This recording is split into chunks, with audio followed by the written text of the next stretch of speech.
بل بالأدب تنال أعلى الرتب فعش حياة العلماء وقرأ صنوف الكتب ودم على تواضع لا تفتخر بالنسب كفاك أن تخرج من دنيا الورى بالحسب بالعلم بل بالأدب على الرتب عيش حياة العلماء وقرأ صنوف الكتب.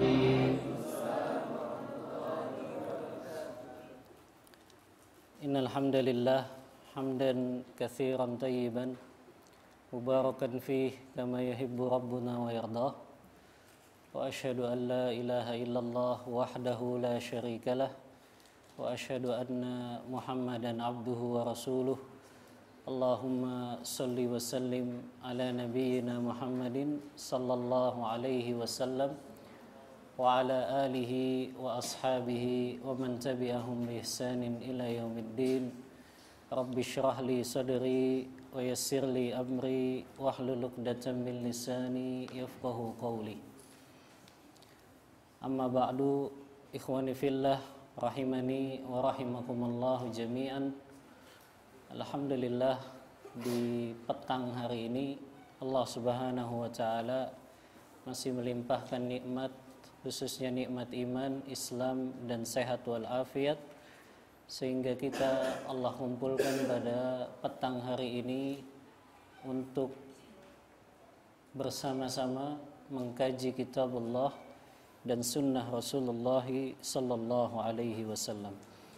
Salawat beserta salam semoga tetap tercurah limpahkan kepada qudwah hasanah kita Nabi besar Muhammad sallallahu alaihi wasallam serta keluarga beliau, para sahabat beliau dan kita selaku umatnya. Semoga senantiasa istiqamah berjalan di atas sunnah-sunnah beliau. Ikhwati fillah rahimani wa rahimakumullah jami'an. Petang hari ini sambil menunggu waktu berbuka puasa kita, maka kita coba membahas satu tema penting yang seharusnya seorang mukmin itu mengetahui, yaitu apa saja yang terjadi di bulan Muharram. Yang pertama adalah bahwasannya Allah telah menjadikan bulan Muharram ini sebagai salah satu dari bulan-bulan haram. Ya. Apa bedanya bulan haram dengan bulan biasa? Ya. Allah sebutkan di dalam surah At-Taubah ayat ke-36, Allah mengatakan, Inna iddatash syuhuri indallahi isna asyara syahran fi kitabillah Yawma khalaqas samawati wal arda minha arba'atu hurum Dzalikad dinul qayyim fala tadhlimu fihinna anfusakum. Kata Allah Ta'ala, sesungguhnya Allah telah menjadikan dalam satu tahun ini sebanyak 12 bulan. Ya. Di antara 12 bulan tersebut ada 4 bulan haram. Ya. Yang kemudian dijelaskan dalam hadis Rasulullah yang diriwayatkan Imam Bukhari, salasatun mutawaliyat, ya, Dzulqa'dah, Dzulhijjah wal Muharram wa syahrun Rajab Mudhar. Ya. Rasulullah menjelaskan ada 4 bulan haram, yaitu Dzulqa'dah, Dzulhijjah, Muharram dan juga Rajab. Ya. Al-Hafiz Ibnu Katsir dalam tafsir Qur'anil Azim ketika beliau menafsirkan ayat ini, beliau mengutip perkataan dari Abdullah ibnu Abbas dan juga tabi'in yang bernama Qatadah ibnu Da'amah, yang beliau mengatakan inna fi syahril haram, ya, sesungguhnya di bulan haram ini, ya, a'dhamu khati'atan wa wizran fima siwahu.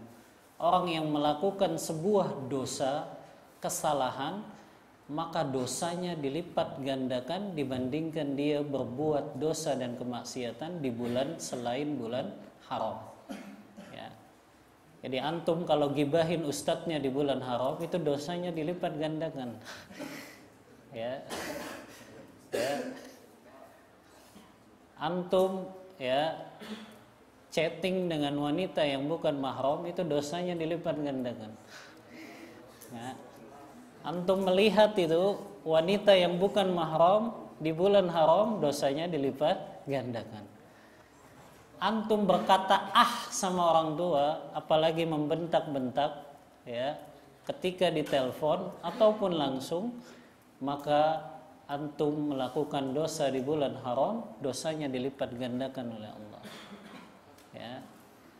Nah, ini yang menjadikan bulan haram ini bulan yang berbeda dibanding dengan bulan-bulan yang lain.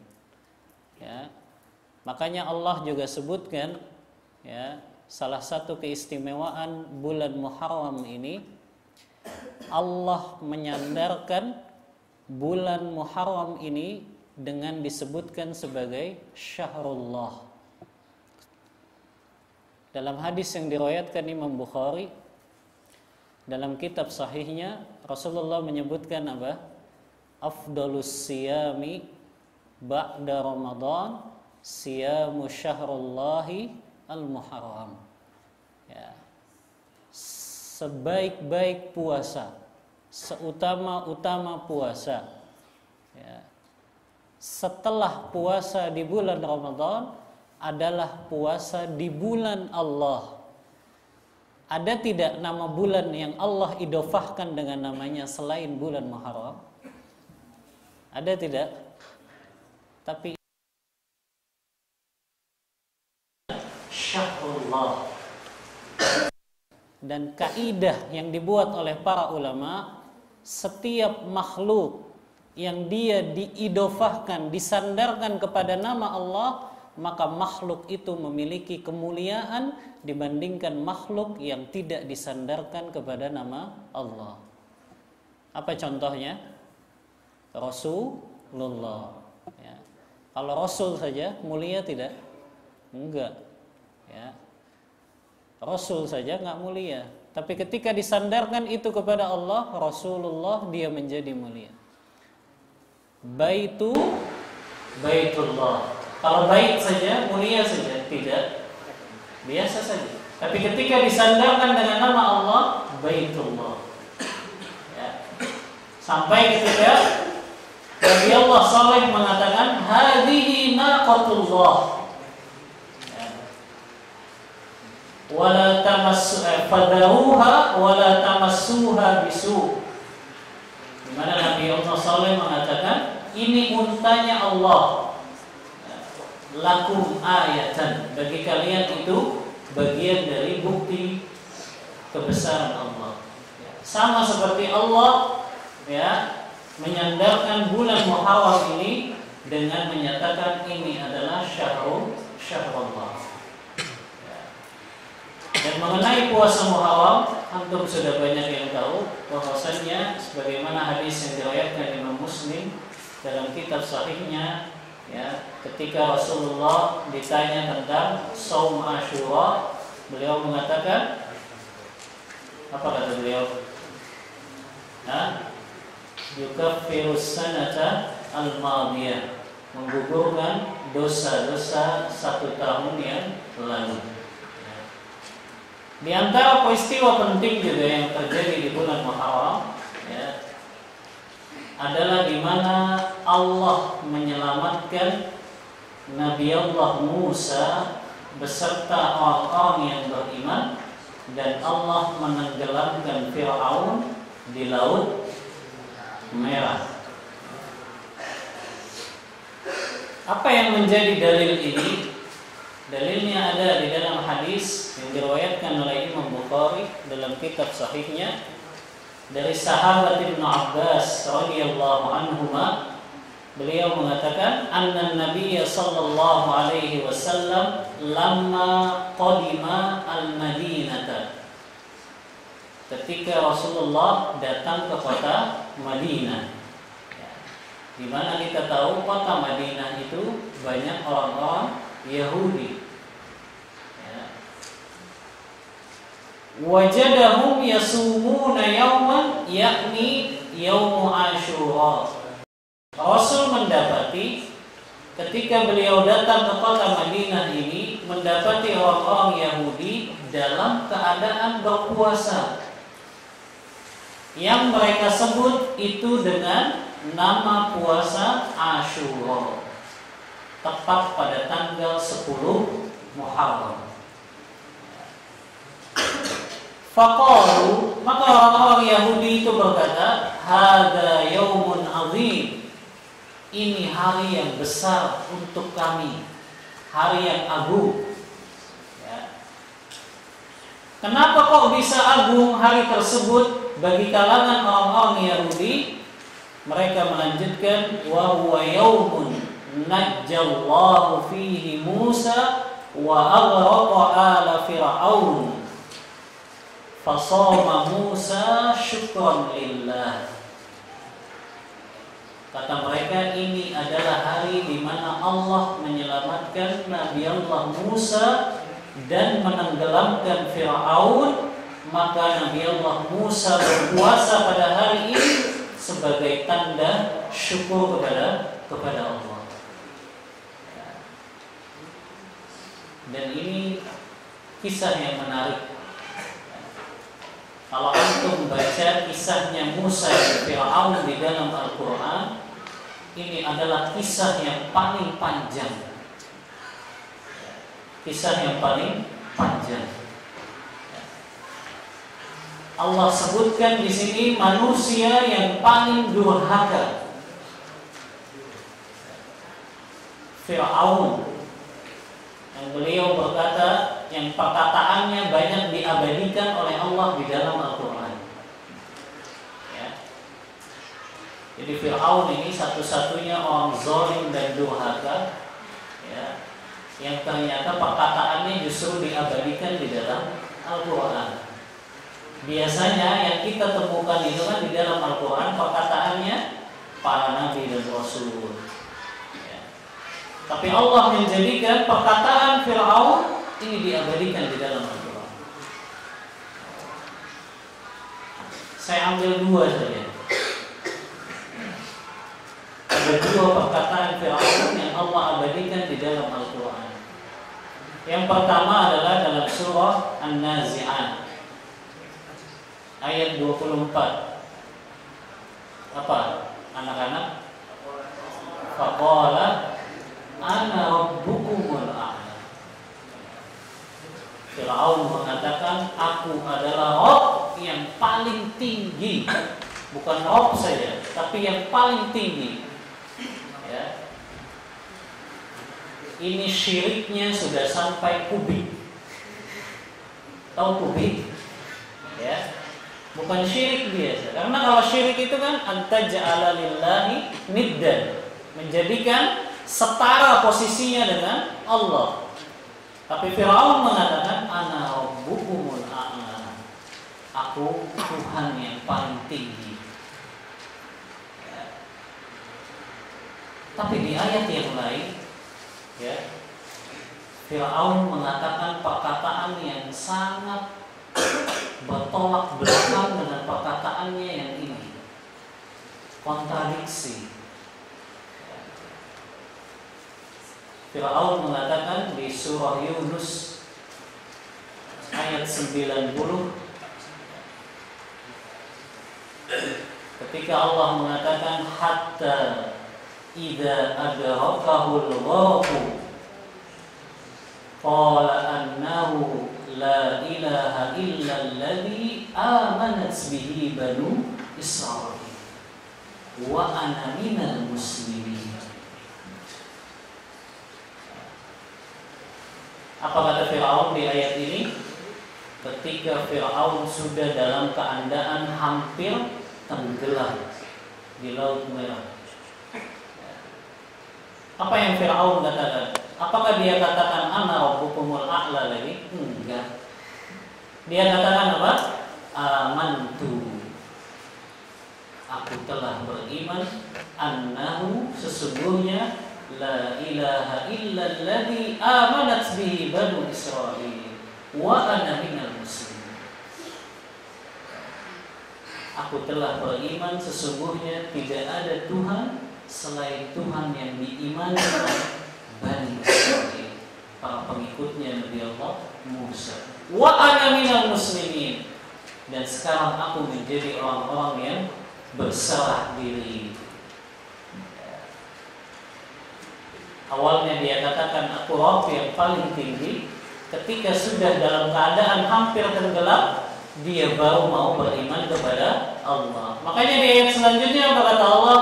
Al-an wa qad asaita qablu wa kunta minal mufsidin. Baru sekarang mau beriman. Kemana aja kemarin? Ya, al-an baru sekarang. Ya, wa qad asaita qablu. Sebelumnya kamu maksiat. Sebelumnya kamu kufur kepada Allah. Sebelumnya kamu syirik kepada Allah. Sekarang mau beriman, ya. Wa kunta minal mufsidin, dan engkau termasuk orang-orang yang merusak di muka bumi ini, membunuh bayi-bayi laki-laki. Ini dua perkataan yang meluncur dari lisan satu orang. Ketika Fir'aun mengatakan ana rabbukumul a'la, dia dalam keadaan kaya, ya kan? Dia raja, dia punya kekuasaan, dia merasa tidak ada yang berkuasa di atasnya, dia merasa paling cerdas. Ketika dia tenggelam, dia merasa kaya tidak? Dia merasa masih sebagai raja. Dia merasa orang yang paling berkuasa. Dia merasa paling cerdas. Enggak. Fir'aun ketika akan tenggelam, dia tetap kaya, tetap sebagai raja, tapi dia tidak merasa dirinya sebagai raja. Jadi induk segala dosa itu, ikhwan fillah, ketika seseorang melihat dirinya kaya, melihat dirinya paling cerdas, melihat dirinya paling berkuasa, melihat dirinya mampu untuk melakukan apa saja tanpa bantuan siapapun. Di sini seseorang akhirnya jatuh ke dalam perbuatan dosa dan kesombongan. Makanya Allah katakan dalam surah Al-Alaq ayat 6 dan 7. Apa anak-anak? Nah, kalla innal insana la yatagha awahus. Tidak sekali-kali sesungguhnya manusia itu akan berlaku sombong. Kapan mereka berlaku sombong? Awahus tadana. Ketika mereka melihat diri mereka dalam keadaan apa? Kaya, mampu melakukan apa saja, ya, merasa paling cerdas, merasa paling berkuasa. Ya. Ini awal mula seseorang akhirnya dia jatuh ke dalam dosa dan kemaksiatan. Ketika seseorang bermaksiat di hadapan Allah, dia merasa dirinya apa? Merasa dirinya lebih cerdas di hadapan Allah. Ya. Maka dia tidak butuh dengan rambu-rambu yang telah Allah berikan. Ya. Padahal tidaklah Allah perintahkan suatu perintah kecuali di situ ada maslahatnya. Sebaliknya, tidaklah Allah melarang suatu pekerjaan untuk dilakukan kecuali di dalam amal tersebut terdapat suatu keburukan dan bahaya. Maka kita belajar dari kisahnya Fir'aun ini. Jangan pernah merasa diri berkuasa. Jangan pernah merasa diri paling cerdas. Jangan pernah merasa diri bisa melakukan apapun tanpa pertolongan Allah. Jadi jangan kita banggakan ibadah kita seolah-olah kita ibadah karena kekuatan kita sendiri. Ya. Makanya seorang ahlul ibadah dia harus jadi orang yang ahlul isti'anah. Apa itu ahlul isti'anah? Dia senantiasa menyandarkan seluruh amal solehnya, semua itu hanyalah karena pertolongan Allah, bukan karena kekuatan dia. Ya. Berapa banyak orang yang badannya kekar, bisa ngangkat barbel, ya, kuat, bisa angkat besi, tapi dia nggak mampu mengangkat matanya di waktu subuh. Siapa yang kasih kekuatan? Allah. Ya. Berapa banyak orang yang kuat jogging puluhan kilometer, ya, tapi Allah nggak berikan pertolongan kepadanya untuk kuat melangkahkan kakinya ke masjid. Ya. Berapa banyak orang yang kuat hiking, naik gunung. Hampir semua gunung di Jawa sudah dia naiki, tapi dia nggak mampu melangkahkan kakinya menuju majelis-majelis ilmu. Ya, ini Allah yang kasih kekuatan. Maka sandarkan ya diri kita ketika kita dalam keadaan kaya, kita dalam keadaan memiliki jabatan, ya, kita dalam keadaan diberikan kecerdasan oleh Allah, kita tetap menyandarkan semuanya itu hanyalah karena Allah Subhanahu wa ta'ala. Ya. Bandingkan dengan Umar bin Khattab. Kalau antum bandingkan kekuasaannya Fir'aun dengan Umar bin Khattab, luas mana? Umar bin Khattab, Fir'aun kan hanya raja Mesir saja. Tapi Umar bin Khattab, Syam ditaklukkan, Palestina, Yordania, ya, Mesir ditaklukkan sama Umar bin Khattab. Tapi kenapa yang satu Fir'aun mengatakan faqala ana rabbukumul a'la, sementara Umar bin Khattab sujud kepada Allah dan dia katakan subhana rabbiyal a'la, maha suci Allah yang maha tinggi. Bedakan dengan Nabi Allah Sulaiman. Hebat mana Nabi Allah Sulaiman dengan Fir'aun? Fir'aun hanya rajanya manusia, Sulaiman rajanya manusia dan jin, bisa mengerti bahasa binatang. Ya. Tapi apa yang dikatakan Nabi Allah Sulaiman ketika Allah berikan kerajaan yang tidak pernah Allah berikan, ya, kekuasaan dan kerajaan seperti Nabi Allah Sulaiman. Hada min fadli Rabbi liyabluwani ashkuru am akfur. Ini adalah karunia dari Rabbku untuk mengujiku, apakah aku orang yang bersyukur atau aku orang yang kufur kepada Allah.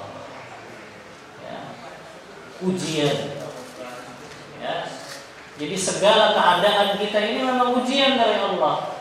Makanya Allah katakan dalam surah Al-Anbiya ayat 35, wa nabluukum bisyarri wal khairi fitnah. Kami jadikan untuk kalian itu al-khair. Kata Abdullah bin Abbas, al-khair itu kekayaan, kelapangan, masa mudah dalam menjalani hidup. Asyar, kesempitan, kefakiran, ya, melalui masa-masa sulit dalam hidup. Itu semuanya ujian. Ya, semuanya ujian. Jadi antum kalau nulis status di sosial media, kemudian mantan antum nge-like, antum katakan ini ujian.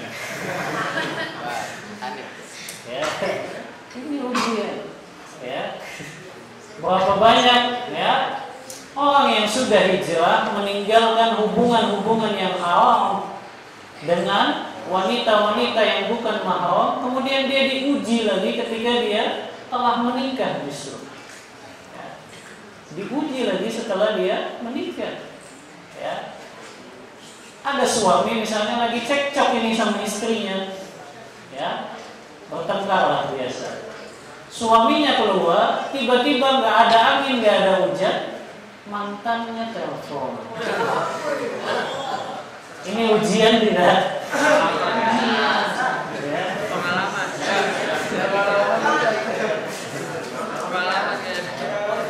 Ujian. Ya. Berapa banyak kan pemuda-pemuda ya yang dia sudah berniat untuk hijrah, ya, yang dia dulu punya video-video yang haram, ya, tapi sayangnya dia nggak hapus permanen, dia masih hidden itu, ya, atau dia simpan, ya, maka syaitan itu datang akhirnya mempengaruhi lagi itu, ya, ujian. Ujian ini gak akan pernah selesai sampai tiba waktunya Allah memanggil waktunya untuk pulang. Ya. Ini semua ujian. Ya. Maka kita belajar ya dari kisah Fir'aun ini, dan kisah Nabi Allah Musa alaihi salatu wassalam. Ya.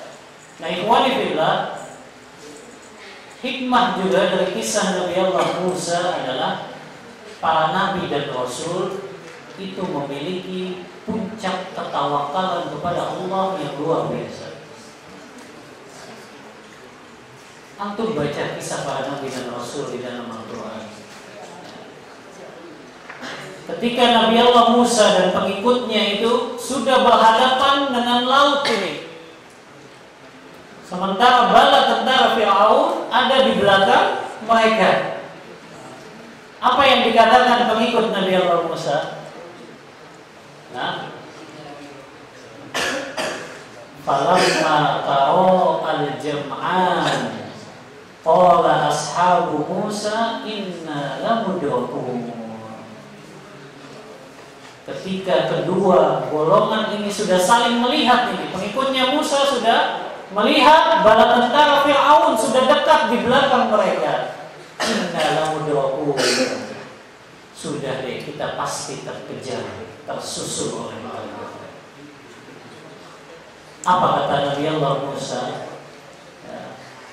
Kalla inna ma'i rabbi sayahdi. Tidak, sesungguhnya Allah bersama kita dan akan memberi petunjuk kepada kita. Apa yang Allah perintahkan kemudian kepada Nabi Allah Musa? Amir derib bi asalkan. Allah bukakan itu jalan di puncak ketawakalan seorang hamba. Ini banyak terjadi para nabi dan rasul yang lain. Ibrahim misalnya, ketika Nabi Allah Ibrahim akan dibakar, tiba-tiba datanglah malaikat siapa? Jibril. Ya. Antum baca tafsirnya Al-Baghawi dalam kitabnya Ma'alimu At-Tanzil. Ini Imam Baghawi mengisahkan kisah ini. Ketika api yang sudah disiapkan itu luar biasa membaranya, ya. Kemudian datang malaikat Jibril berkata kepada Nabi Allah Ibrahim, alaka hajatun ya Ibrahim. Apakah kamu butuh pertolongan wahai Nabi Allah Ibrahim? Apa kata Ibrahim? Amma ilaika fala hasbiyallahu wa ni'mal wakil. Adapun kepadaku, aku tidak butuh wahai Jibril. Engkau makhluk dan aku pun makhluk. tapi cukup bagiku Allah yang menjadi sebaik-baik penolong. Maka turunlah ayat Allah dalam surah Al-Anbiya, qulna ya naru kuni bardan wa salam ala Ibrahim. Kami katakan, wahai api, jadilah dingin dan keselamatan bagi Nabi Allah Ibrahim. Puncak tawakal seorang hamba, Allah akan buka pintu pertolongan dari arah yang tidak disangka-sangka. Baik. Yang terakhir, ya, di antara peristiwa yang juga menjadi peristiwa besar di bulan Muharram ini adalah peristiwa terbunuhnya salah satu dari cucu Rasulullah, yaitu Husain. Tapi kita jangan sampai tersesat sebagaimana tersesatnya orang-orang Syiah yang mereka merayakan, ya, terbunuhnya Husain tersebut dari mulai tanggal 9 sampai 10 Muharram. Puncaknya adalah tanggal 10 Muharram, yang mereka keluar dari rumah-rumah mereka dalam keadaan memakai celana dan sarung saja. Kemudian mereka tidak memakai baju, ya. Mereka membawa benda-benda tajam sampai bayi-bayi dan anak-anak kecil, ya. Itu mereka lukai dengan tangan-tangan mereka, ya. Disabet dengan pedang, dengan rantai, ya, dengan pukulan-pukulan, ya. Ini adalah perayaan yang tidak pernah ada di zaman Rasulullah, sahabat, para tabi'in dan tabi'ut tabi'in, ya. Tapi ini dilakukan karena kebodohan orang-orang Syiah. Ana dulu ketika belajar tafsir, ya, ketika membahas surah An-Nur ayat yang keempat, siapa yang hafal surah An-Nur ayat yang keempat?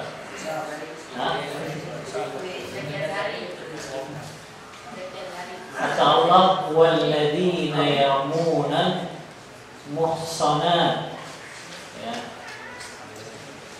walladzina yarmuna muhsanat,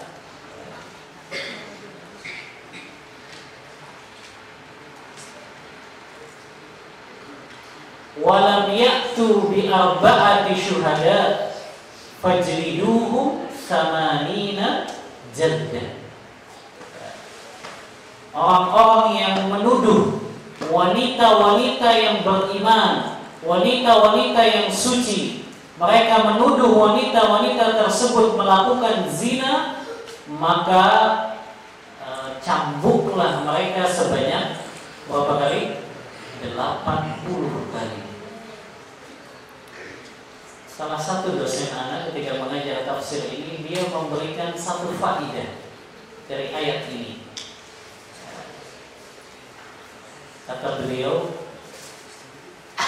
orang-orang Syiah sampai hari ini mereka menuduh bunda kita Ummul Mukminin Aisyah radhiyallahu anha melakukan perbuatan zina. Harusnya orang yang menuduh wanita yang beriman melakukan perbuatan zina tanpa mendatangkan bukti 4 orang yang melihatnya, maka dia harus dicambuk sebanyak 80 kali, yang disebut dengan haddul qadar. Tapi orang Syiah ini nggak mendapat haddul qadar, tapi Allah jadikan justru haddul qadar itu dari tangan-tangan mereka sendiri. Allah jadikan apa?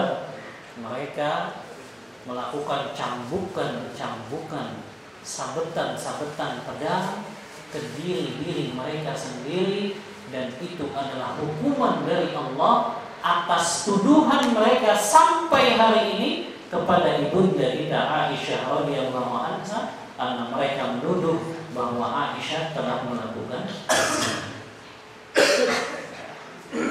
ini balasan dari Allah. Mereka sendiri yang melukai diri mereka.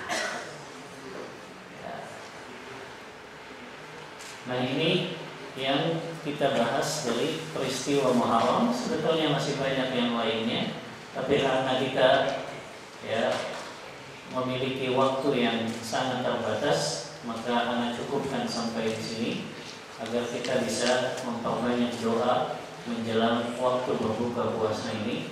Karena doa orang yang berpuasa adalah salah satu doa yang mustajab. Jadi antum yang masih jomblo berdoa.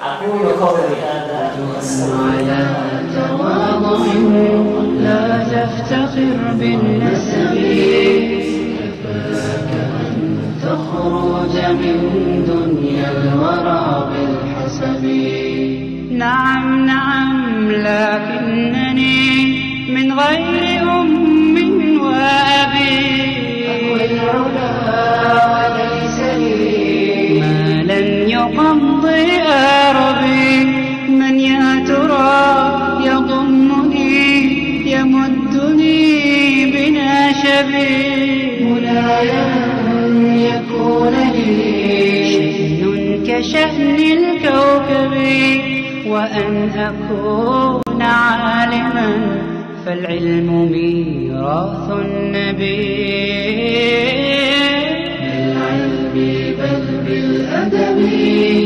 تنال أعلى الرتب فعش حياة العلماء وقرأ صنوف الكتب ودم على تواضع لا تفتخر بالنسب كفاك أن تخرج من دنيا الورى بالحسب يا إخوة عهدتكم أنتم بقايا يعربي مدوا يد العون لطالب غدا في الطلب هيا فوفروا له ما للفتى من مطلب يا إخوة عهدتكم أنتم بقايا يعربي لطالب غدا في الطلب هيا فوفروا له ما للفتى من مطلب نعم وهل من عمل زاك كتعليم صبي